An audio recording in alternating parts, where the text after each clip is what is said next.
여러분 안녕하세요. 자, 오늘은 마늘 공부를 좀 해보려고 합니다.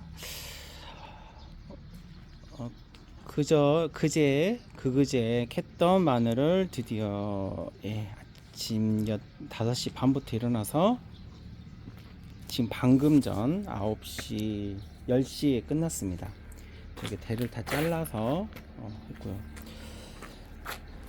젖은 상태에서 하다 보니까 흙이 많이 딸려왔어요. 그래서 시간이 많이 걸렸습니다. 네, 많이 했죠. 그래서 이렇게 어, 마늘이 다 다듬어졌고요. 흙이 많이 묻어서 오다 보니까 지금 더 이렇게 다듬어야 됩니다. 게다가 이 뿌리도 많이 딸려왔어요. 그래서 다 조금은 잘라줘야 되지 않을까 싶습니다.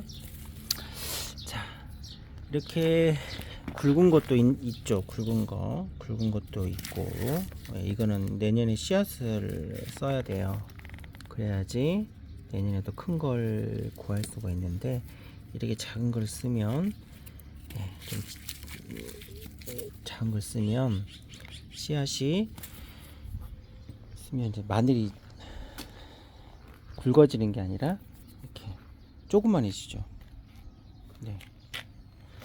늦게 뽑다 보니까 이렇게 쪽이 많이 났네요. 자, 이건 그렇고요. 여기 보면 마늘종을 왜 뽑아야 되는지 그때 이제 좀 설명을 했는데, 지금 보시면 마늘 샘플들이에요. 마늘은 그 두 가지로 이렇게 번식을 할 수 있습니다. 네, 이제 보통 자, 식물도 다른 어떤 식물들도 비슷한 건데요. 마늘은 첫 번째 이렇게 구근 식물이에요. 원래가 이제 구근을 먹는 거고, 배추는 이파리를 먹는 이제 채소인데, 무는 뿌리를 먹는 채소죠. 근데 양파나 이렇게 마늘은 구근을 먹는 식물이기 때문에 이렇게 구근을 가지고 파종을 합니다. 이걸 심죠.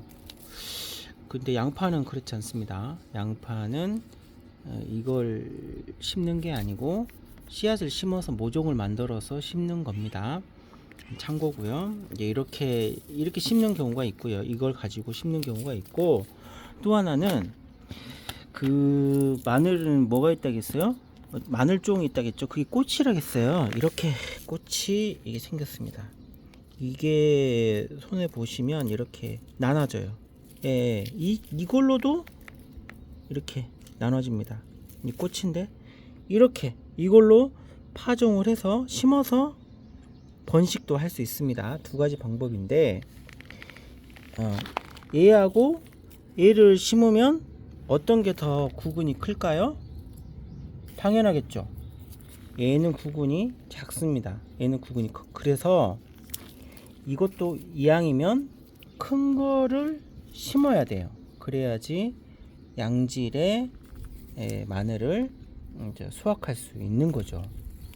작은 걸 심은 것보다 큰 걸 심어야 됩니다. 이해되시죠? 네. 이 보시면 마늘종을 뽑아주는 이유가 있죠. 이 보시면 마늘도 다 같이 심었는데 이게 작죠. 이렇게 작죠. 근데 얘는 크죠. 이렇게 이게 이제 보통 마늘이에요. 이게 보통 마늘, 잘 자란 마늘입니다. 그렇죠? 근데 여기 보면 이제 모양새가 좀 다른 것들이 있어요. 이 마늘종을 뽑아주지 않으면 어떤 일들이 약간 벌어지냐면, 여기 보십시오. 여기 보세요. 원래 마늘은 이 모양새 해야 됩니다. 이 모양새, 이 모양새 해야 돼. 이 모양새 보이시죠? 그래서 이렇게 쪼갤 수 있게끔 되어 있어야 되는데, 얘는 잘 되어 있죠. 이렇게 형성이 잘 되어 있습니다. 이렇게, 그렇죠?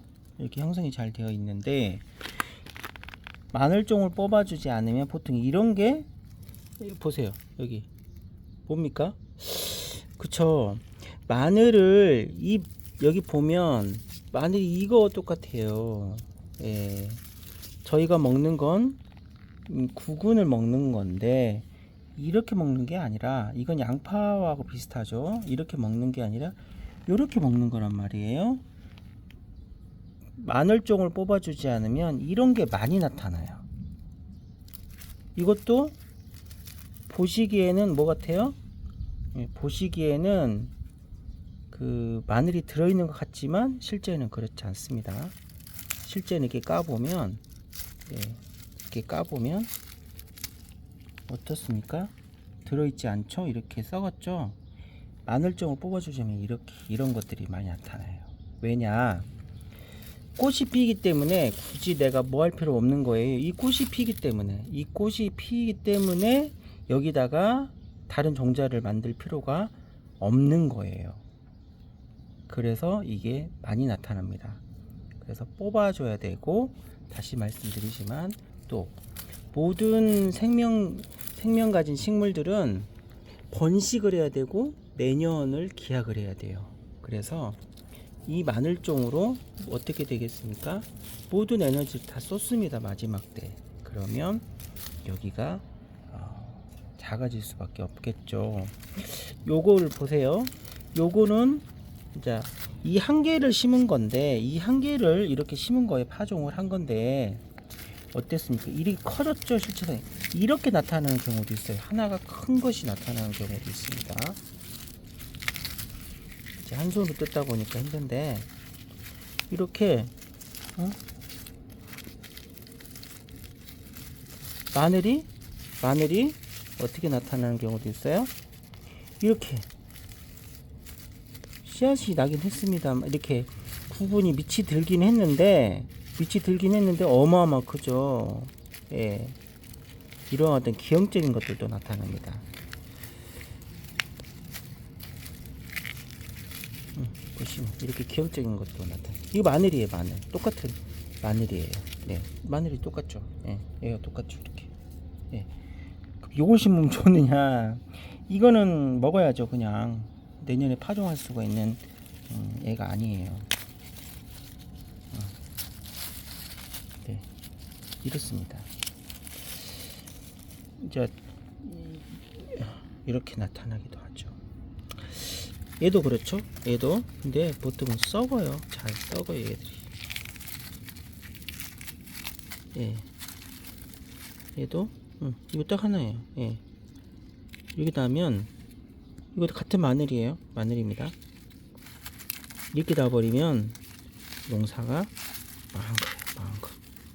네, 한 개 심어서 두 쪽 나는 거죠. 이렇게 두 쪽.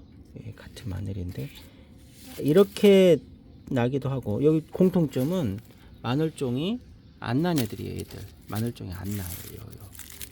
얘는 마늘종이 원래 없는 애들이 안 났던 애들이에요. 그래서 이왕이면 마늘종이 난다고 이게 안 뽑아줬다고 해서 열매가 맺지는 이제 밑이 들지 않는 건 아니지만 그래도 작습니다. 그래서 이왕이면 마늘종을 뽑아주는 게 좋겠습니다. 그래서 이렇게 예쁘게 나면 이제 농사가 성공한 거죠. 이렇게 해서 1년 마늘 농사가 마무리가 됐습니다. 이거는 김장 때 쓰고, 이제 추석 날쯤에 그때 가을에 다시 파종을 합니다. 약 3개월 정도를 잘 보관했다가 써야 되는데 거의 대부분 썩죠. 또 1년 지나면 대부분 썩기 때문에 12월 달 정도 되거나 11월 달이면 얘들을 다 까가지고 냉장고에 빻아서 넣어 놓는 게 가장 저장 능력이 좋겠다 생각이 듭니다. 오늘 이렇게 마늘 공부 마치도록 하겠습니다. 다음에 또 봬요.